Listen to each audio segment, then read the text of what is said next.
Olá, sejam muito bem-vindos. Hoje, o nosso papo é sobre um tema que mexe com a vida de todo mundo, a carteira do governo.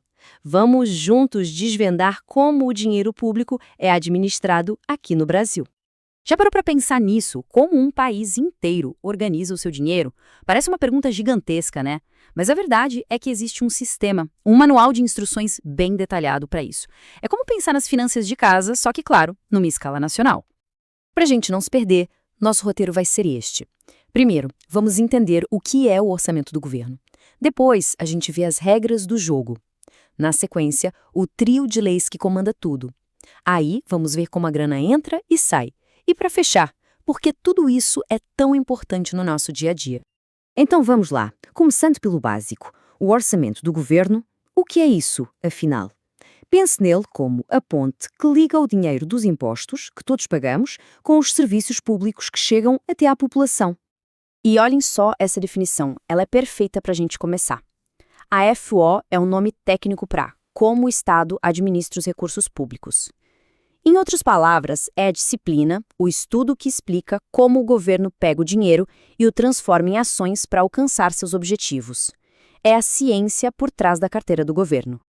Beleza, agora que já temos essa ideia geral, vamos dar nome aos bois. E esse sistema todo, que organiza as contas públicas no Brasil, tem um nome oficial e um conjunto de regras bem claras.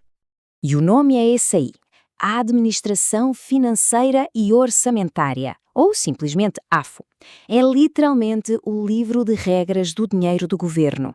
É a AFO que estabelece o passo a passo de como arrecadar, como administrar e, claro, como gastar, para que o dinheiro vire de facto saúde, educação e segurança.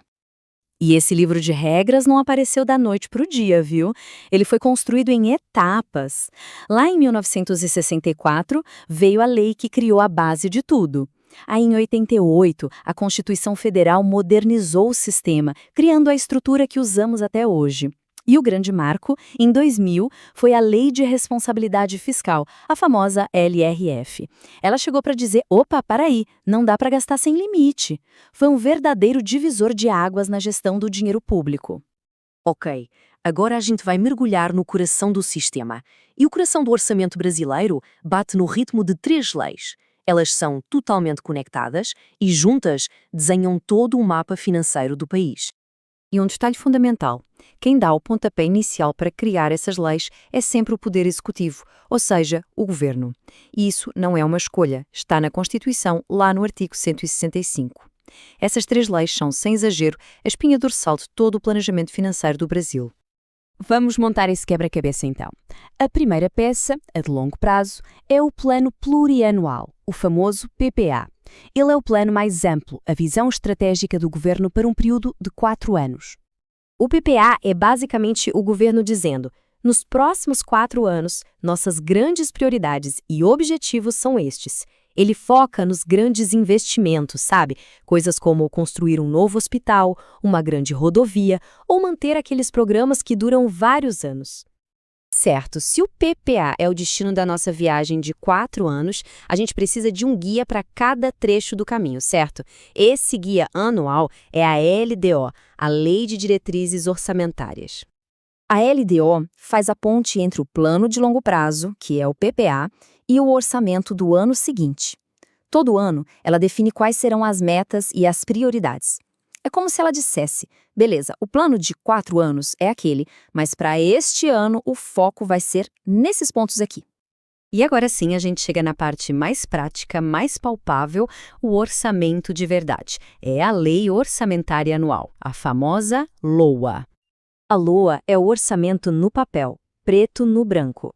Ela tem 2 colunas principais. De um lado, uma estimativa de toda a grana que o governo espera arrecadar, as receitas. Do outro, a autorização de tudo que ele pode gastar, as despesas. É o detalhe do plano financeiro para aquele ano específico. E essa LOA não é um bloco só, não. Ela é dividida em 3 grandes partes, como se fossem 3 caixas de dinheiros diferentes. Tem o orçamento fiscal, para manter a máquina do governo funcionando. Tem o da Seguridade Social, que é sagrado, para pagar aposentadorias, saúde e assistência social. E tem o orçamento de investimento, que é o dinheiro para as estatais fazerem suas obras e projetos. Beleza. A estrutura principal, o trio PPA, LDO, LOA, já está clara. Agora vamos aprofundar um pouco mais. Ver os detalhes de como o dinheiro entra e, muito importante, como é que se ajusta o plano quando algo inesperado acontece. E aqui tem uma curiosidade. Nem todo o dinheiro que entra na conta do governo é dele de verdade. Existe a receita orçamentária, que é a grana dos impostos prevista no orçamento, essa sim pertence ao Estado. Mas também existe a receita extra-orçamentária. Pense assim, é um dinheiro que o governo só está guardando para alguém como uma fiança ou um depósito judicial. Ele entra, mas logo vai sair. Não é do governo, então não entra no orçamento. Mas a gente sabe, né? Planejamento é uma coisa, a realidade é outra. E se no meio do ano surge uma despesa que ninguém previu? Ou se o dinheiro para um projeto acaba antes da hora? O que se faz? Joga o plano fora? Não. O sistema é flexível e tem soluções para isso. Essa solução se chama créditos adicionais. Pense neles como uma caixa de ferramentas para consertar o orçamento. Se faltou dinheiro para algo que já estava no plano, se usa um crédito suplementar, é um reforço. Se apareceu uma despesa totalmente nova, se abre um crédito especial. E para situações de emergência imprevisíveis e urgentes, como uma guerra ou uma calamidade pública, aí se usa o crédito extraordinário. Ufa, bastante informação técnica, né? Mas agora vamos para a parte mais importante, amarrar tudo isso e entender por que esse sistema, com todos esses nomes e regras, mexe diretamente com a vida de todo mundo. Porque no fim das contas, é isso.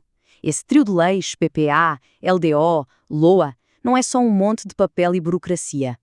É o motor que transforma o dinheiro dos impostos em realidade. É o plano que permite a construção de uma escola, o funcionamento de um hospital, o policiamento na rua. Tudo passa por aqui. Então, o que a gente precisa guardar de tudo isso? Primeiro, o orçamento público não é feito de qualquer jeito, ele segue leis e um processo bem definido. Segundo, ele conecta a estratégia de longo prazo com as ações de cada ano. Terceiro, o sistema foi pensado para ter planejamento, transparência e controle. E por último, ele não é rígido, tem flexibilidade para se adaptar quando necessário. Isso tudo nos deixa com uma última reflexão. Ter um plano, um orçamento detalhado é fundamental. É o primeiro passo. Mas e a execução? Quem fiscaliza para garantir que o plano está sendo seguido à risca? Quem confere se o dinheiro está indo para o lugar certo? Essa é a outra metade da história e é um ótimo gancho para um próximo encontro.